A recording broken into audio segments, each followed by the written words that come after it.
Hello everyone, this is Marika and welcome back to another session with me. We have been discussing the fifth unit under communication and education, which is principles of education and teaching learning process. So we have discussed what is education. We have discussed the philosophies of education. We've already completed the three philosophies, that is naturalism, idealism and realism. Today, we are going to discuss the last philosophy of education, that is pragmatism. In today's class, we are going to discuss about what is pragmatism, what are the different principles followed in pragmatism, and what are the educational implications of pragmatism. Pragmatism is popularly known as indigenous American philosophy. It is popularly referred as or regarded as indigenous American philosophy. But the roots of pragmatism are traced to ancient Greek times. It is believed that even though pragmatism is referred to as indigenous American philosophy, the roots of pragmatism are actually Greek. Now, the term pragmatism is derived from a Greek word. It has Greek roots, which means work. In pragmatism, it considers a human being as a biological and a social organism. Pragmatism has faith in man's capabilities or human beings' capabilities. Now, what does pragmatism believes in? Pragmatism only believes in those theories which can be used in real life situation. Only those theories which work in a practical situation are considered to be true and are the basis of pragmatism. Pragmatism is more concerned with the future, the immediate future and the present of people. It focuses on the present of people and immediate future. What is pragmatism? The term pragmatism has been derived from Greek word which means work. Pragmatism sees a human being or a man as a biological and social organism, and it is commonly referred as American philosophy, the indigenous American philosophy, but we can trace the roots of pragmatism in Greece. Pragmatism believes only those theories which can be used in practical situation are true. Only knowledge and only those experiences which can be used in a real life situation are considered the basis of pragmatism. Now let us see what are the educational implications of pragmatism. Pragmatism does not believe in preconceived aims of education. They do not believe in set of written aims of education that is to be followed. Aims in pragmatism are not fixed and they are dynamic. They keep changing. So under educational implication, there is pragmatism and aims of education. In pragmatism, there are no fixed aims of education. They do not believe in a preconceived aim of education. In pragmatism, the aims are continuously changing. The first aim of education in pragmatism is the aim of education is more education. This is the first statement under the aims of education. What does this mean now? In pragmatism, they believe that education leads to further education. They believe that every learning experiences, all the learning experiences, it results in new experiences and it is a means of new learning. While we learn, we encounter various activities and various experiences. Those experiences that we learn during the process of educating ourselves leads to more education. That is the first aim of education in pragmatism. The second aim is all-round development of an individual. This aspect in educational implication we have seen in all different philosophies. All the philosophies we have discussed so far always works on all-round development of an individual. Similarly, here in pragmatism also, the aim of the education is to develop the individual physically, morally, spiritually, intellectually, and socially. Not just focusing on the intellectual level of the individual or intellectual aspect of the individual, it focuses on overall development of the child or the individual.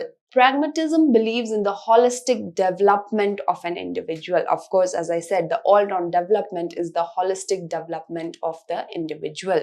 Physical, psychological, social, personal, all this domain are focused and through education it is developed in an individual. Why is it necessary to develop an individual all round? Why is there a necessity of holistic development? Through holistic development, the individual is able to utilize his potentials and his capabilities to the fullest and can make the best out of his or her life. When the individual is developed all round, when the individual has holistic development, it is of course easier for the individual to make use of his abilities, to have self-awareness and to use his potential to the fullest. The third aim of education in pragmatism is continuous reconstructions of experiences. As we have discussed, education is the process of living through various experiences. There are reconstructions of experiences during the process of education.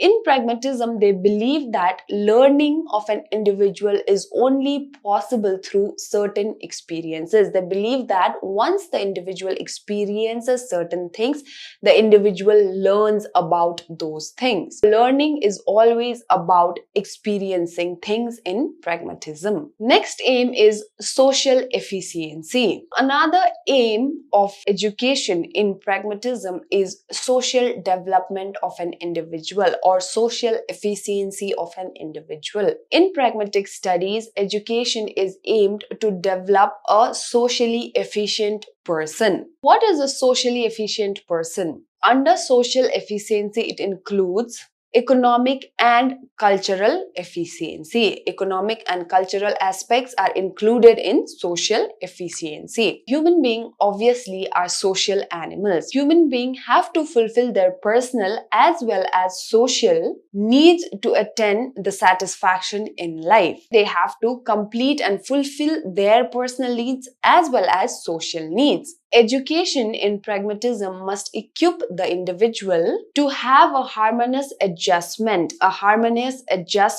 between his personal and social needs. So under social efficiency, we've seen that education focuses on providing or making an individual socially efficient.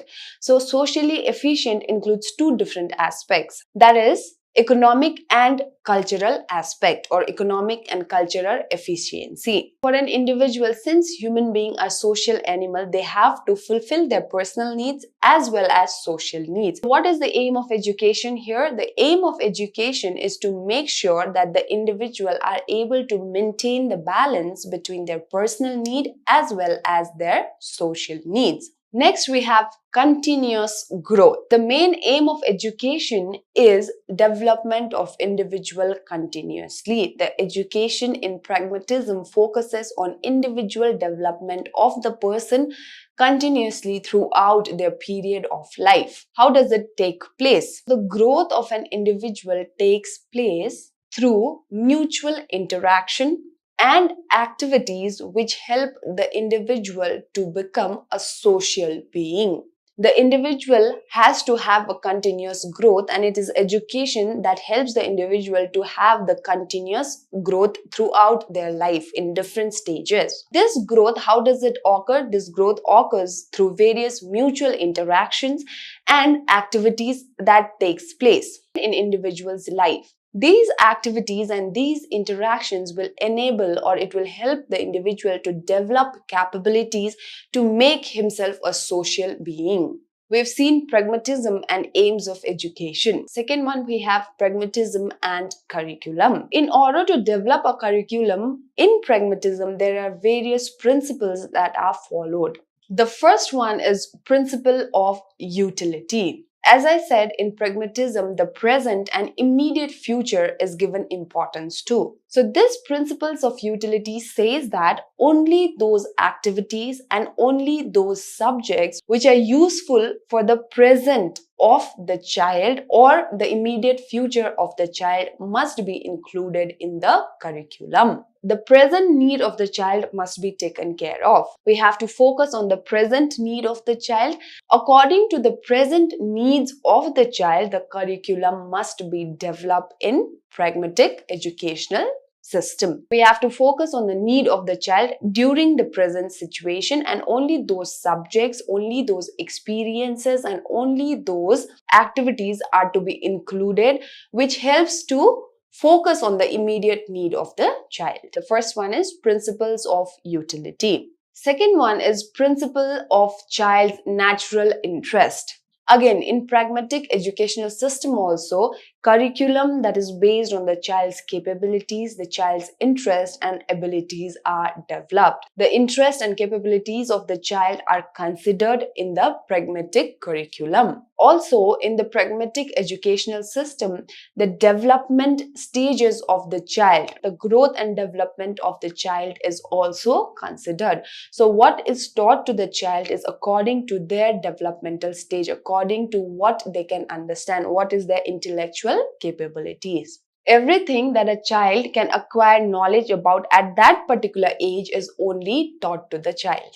Next principle is principle of experiences. The third principle is based on the experiences. So as I have said, in pragmatic education system, they focus on experiences. They believe that learning is only obtained through experiences. And they believe that various learning experiences promotes original thinking and the development of the child. Experience is considered a basis for learning here. Through experiences, the child learn, and to develop as a human being, to develop as a social being, it is the experiences that helps the child.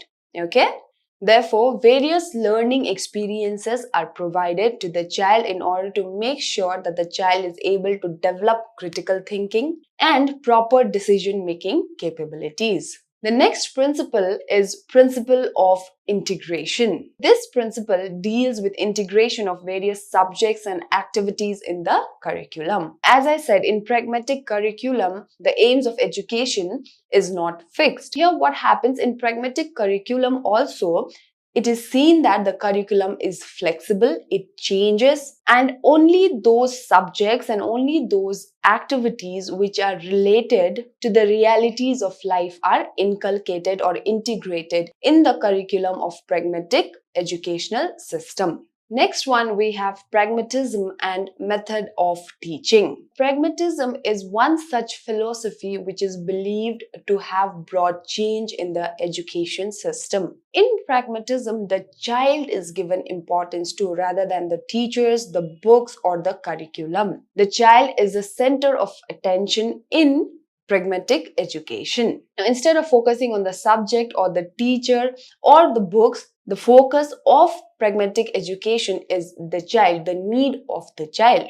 They believe that one can learn by doing things. They believe in learning by doing. So once a child experiences a certain thing, or once an individual undergoes a certain experiences or carry out a certain activity, the individual learn about that aspect. The individual gain knowledge on that particular subject. Here the learner, the students are encouraged to learn real life situations by carrying out activities on their own, by putting their own effort, and by creative activities. As I said, there is no fixed or preconceived aim and curriculum in pragmatism. Similarly, in the method of teaching also, the pragmatic classroom follows different methods of teaching and it is dynamic. It varies from one classroom to another classroom and one time to another. They do not have a fixed method of teaching. Like we've studied teaching by discussing, teaching by lecturing. They do not follow any specific method or they do not have a particular method that they follow to teach.